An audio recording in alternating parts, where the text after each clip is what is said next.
Hello everybody, my name is Excalibur. I'm sure most of you know me as an acquaintance of Ryan and Aaron's, and in certain contexts you might even call me a former friend of theirs. I am going to, as thoroughly to the best of my recollection, give you my story on how I actually met them in the first place all those years ago. So we're going to jump back to the Google Plus days. So 2017 to 2019, you have to understand in the context leading up to this that it was on the heels of the Ethgoesboom drama where Ryan and Ethan were beefing over their own interpersonal drama, something Phoenix Kev, Eat's former friend, even confirmed. But let's just extrapolate that there's two non-mutually exclusive points here to be made. Yes, Ryan irrefutably is a shit friend. That is its own separate issue. Well, in my personal opinion, I think you both exercise very poor judgment and entirely mishandled situation. It's one of those sad situations that creators talk past each other and entirely miss the point. Notwithstanding your poor treatment of myself in correlation to defending friends and sticking up for them when you lie about them, and some assertions you made against Rebecca that you didn't substantiate where you accused her of threatening you, I don't think either of your reactions were proportional in any sense of the word. To a point where you extended personal attacks on my channel personally yourself. How is that in any way distinguishing yourself from Ryan's own behavior, which was just equally as poor? The disparity in your significant platforms and your impressionable fan base of minors at least deserve a better example than that. It was all egregiously infantile from my perspective, but I'll let the audience make their decision on how they feel about that particular situation. Nonetheless, this is how Aaron actually started talking to Marshall, inviting him to the Undercover Shadows group, a Skype surveillance group, and then I would later also be added. However, things quickly devolved into narcissistic abuses, controlling behavior, the illegal surveillance, corrupting minors to bouts of hacktivism, encouraging me and others to do videos on people for dirty work, threatening bending with cops, and non-legally binding cease and desist through Austin, even Aaron screaming at us in Skype calls, and treating us like context convenience only for him and Ryan to cut us off because we asked too many questions. Understand, though, that Ryan and Aaron are so insecure, they need blanket statements. They tried to control us due to their trust issues in correlation to people I knew. They attempted to censor me, acting high and mighty like it's a privilege that I'm ordaining to be able to speak with them in the first place, and they would demean and talk down to us for being minors, or, quote, children. And of course, this didn't go over well. In that aforementioned call, I systematically tore Aaron a new asshole, reasonably so, for him to essentially break down and cry like a bitch. But regardless, this is how we went our separate ways. However, Aaron made a promise that he wouldn't be bad-mouthing me behind my back. Well, Aaron lied about that one. You see, during this time, Aaron started to speak to this malicious actor who was known to doctor evidence named General Tiberius. He once accused a child of PDF allegations, mind you with said doctored evidence, and then used it to justify doxing and threatening the minor. He has no skin in the game except for pathologically lying. He omits info and loves to construe some guilt by association or a false dilemma as coded ploys to slander people. It's just to conceal his dealings with Aaron, who is still butt mad at thinking that we owe them something and that somehow we were beholden to them, which couldn't be farther from the truth.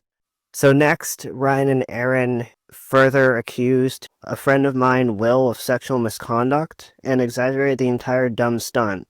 Far from it for me to let him tell his own story, so I'll let Will explain it himself. Take it away, Will.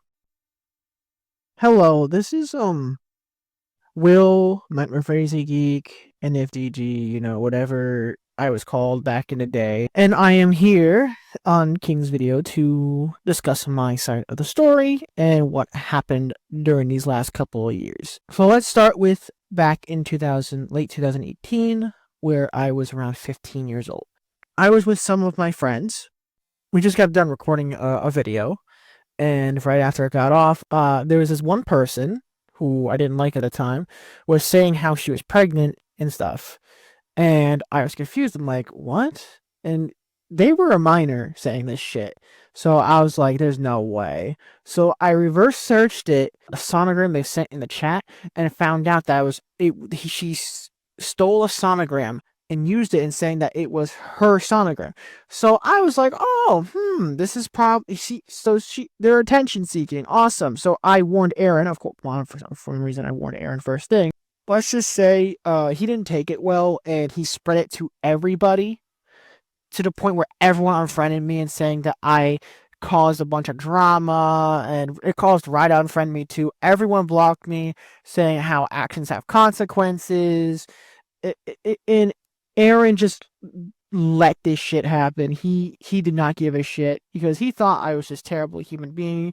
He's like, oh, what? Like, you can't say that. She was this and she was that. I'm like, no, bro. This is And then I actually thought for a while I was wrong, but I know now that I wasn't. During 2019, I was alone for almost an entire fucking year because of this motherfucker. They actually found out that she was lying all along. They don't apologize to me at all.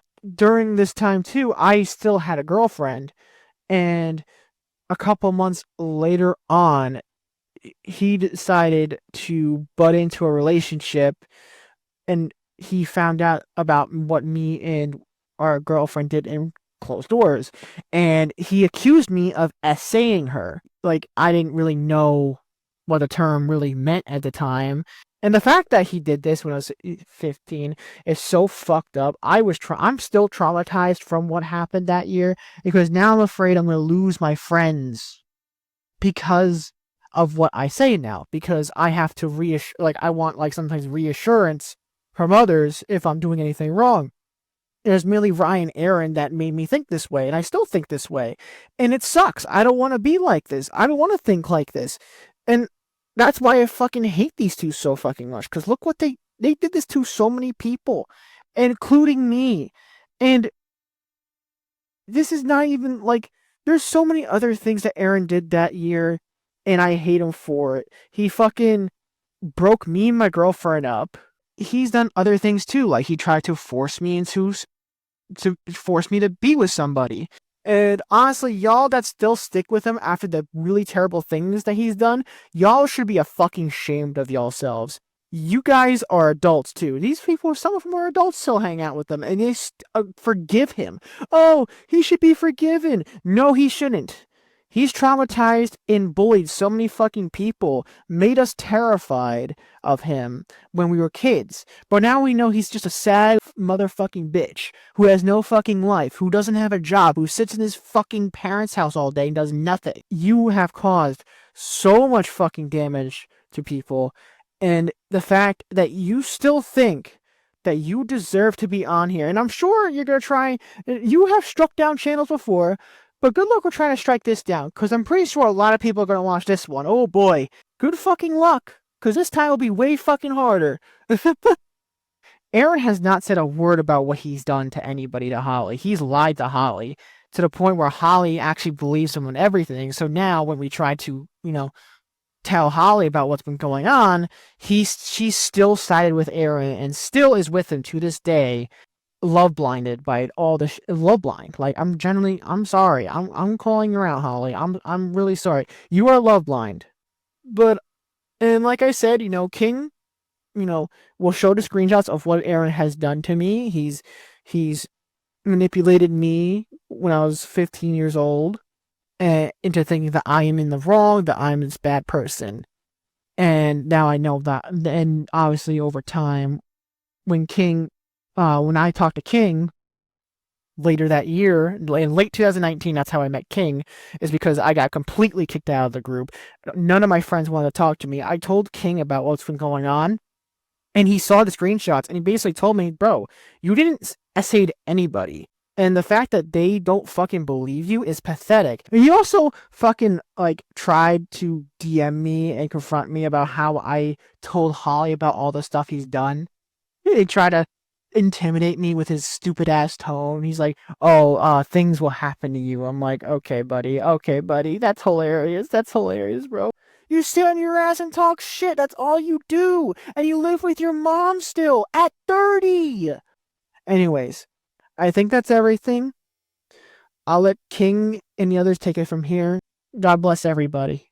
Unfortunately, neither of these ass clowns were quite done yet. That same year, Ryan and Aaron got caught harboring freaks like Goji, or otherwise known as Austin Z-Geek to most of you who've been around long enough, that over a course of 4 months, from August to December of 2019, he was extorting and threatening Benny for CP. And I found out in October and immediately reported Austin to the police. That just goes to show their lack of moral responsibility. That's not even the last time they did something that morally reprehensible. In fact, I uncovered chat logs suggesting that they were grooming minors, which, circumstantial or not, with the RPs, I didn't know at the time how deep that rabbit hole went or how depraved it had become. The playbook at least goes like this. It starts as an RP, sometimes with sexual innuendos, dating and isolating minors, and then engaging in predatory behavior, as seen here. I mean, for fuck's sake, they were even condemning Chance and kicked him out of the group for the same shit. I mean, what utter fucking hypocrisy. I do want to preface, for those who are somehow out of the loop or don't know this already, but turns out Ryan and Aaron have been dating multiple underage minors, from 12 to 14-year-olds to 16-year-olds. They spent years lying about this depraved behavior, only for the victims to bring it up and out them for it. But I'm not going to get too far ahead of myself on that one. Point being, the most prominent of the victims being Rebecca and Bailee, whom were basically relatively the same age. Ryan was dating Rebecca, and he was 18 at the time when she was 15, and on the side he was sexualizing Bailee and trying to traffic her. But just as a little tidbit for the audience, I'm not quite sure Ryan understands this concept, but what he's done essentially there is a felony in Canada. Alright, so now we're going to move into 2022, which probably has the most to talk about, so let's get into it.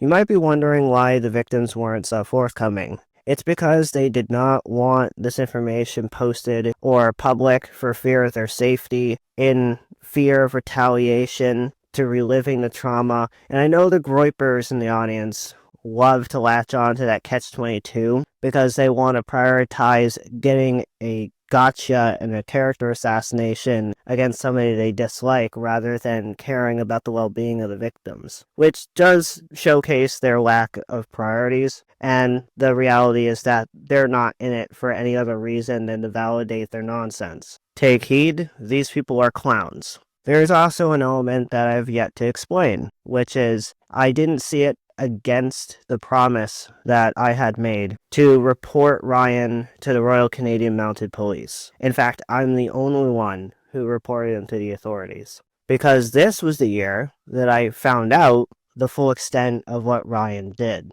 Though due to some misgivings I'll explain later on, the chances of Ryan and Aaron being legally held accountable for this stuff due to some other malicious and malignant actors who sabotaged any attempts for the victims to get justice. However, going back on point, Aaron abetted Ryan's behavior with two sides of a story, while Ryan used streams like 6 years and this is the hardest thing I've done to manipulate people with this pity party story regarding his well-being and despicably using his late mother as a tool to hide his guilty conscience while defrauding his fans, all while lying about the aforementioned sexual interactions and predatory behavior toward minors that I mentioned earlier. Least of all, don't think I forgot about you, Sebblades. You're not innocent in this either, not in the slightest. You tried to LARP as Ryan's legal counsel. Speaking of which, as an aside, what license and merit do you have to call yourself legal counsel? I highly doubt that you've passed the bar exam, let alone are able to practice law. So you can quit on the LARP while you're behind. More importantly, you aided and abetted Ryan trying to emotionally extort me with suicide, something that he's done to Benny before, then quickly attempted to barter a quid pro quo so I'd reveal what I knew. I explained that I was sick. For reference, I had food poisoning, COVID, and a grandma with dementia to take care of, so the last thing this spineless jackass should be doing is acting like a victim. I won't be tolerating it. It's beyond reproach what you did. But what's more mentally stunted is this savior complex you got going, trying to act like you're gonna come to the rescue of the victims and help them sue Ryan, when you're just as much of part of the problem as the rest of them. So get the fuck out of here with that bullshit. Alright, so piling on to this, next is Benny, a Judas, and a fraud. First, to qualify, I'm not an armchair psychologist for that fling that you called a relationship with Zoe, Benny. And you knew I was uncomfortable, yet you made me feel obligated due to being your friend. Benny also is somebody who loves to take advantage of people's goodwill to fuck them over so that they pity her for her financial situation. She didn't pay her ARG artist and had me commission an artist who she didn't vet, and it turns out that person was a scammer. She promised to pay the 20 back, but then never did.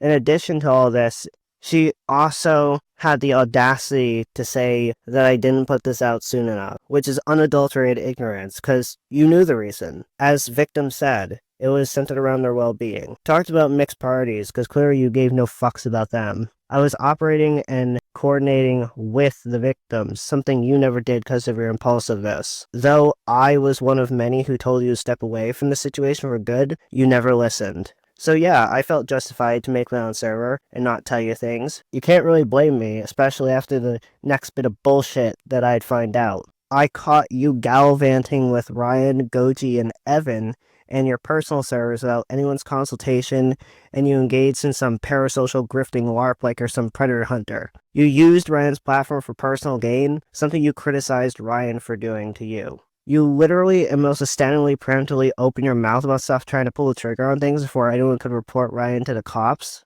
save for myself. You told Ryan's closest friend all of what the victims said in your rebellion server in confidence, which caused them to be dogpiled by their abusers. See, aside from your personal squabble with him, and it all being well and good that you settled your own personal differences with Ryan, you don't speak for everybody.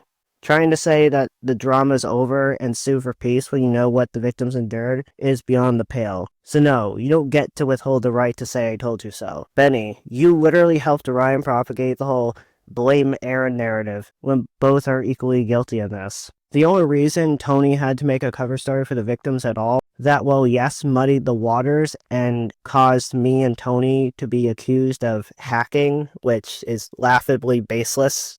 It was a direct cause of your actions and you pulling this dumbass stunt. Another topic I want to address is, why is it that you and Jackson Arctic running Ryecord decided it was a great idea to elevate minors to mod positions and not age gate a server if you're intending to make sexual comments and mix company with said minors, nevertheless inviting Ryan for publicity? And I want to assume in good faith that you withheld the information about what Ryan had done, Benny, from Jackson, because I reasonably believe that you would do something that stupid. Nevertheless, that's another embarrassment, and it's pretty disconcerting at the very least. Well, I'm also surprised that you went on Brand Stream and had the temerity to try to reframe, as I already mentioned, selling out all the victims to Ryan and his cavalcade of terminally online losers. I still find it questionable that nobody gave you any sort of shit for that admission on the stream. I feel it's pretty relevant, including a fact that hasn't been made all too public until now.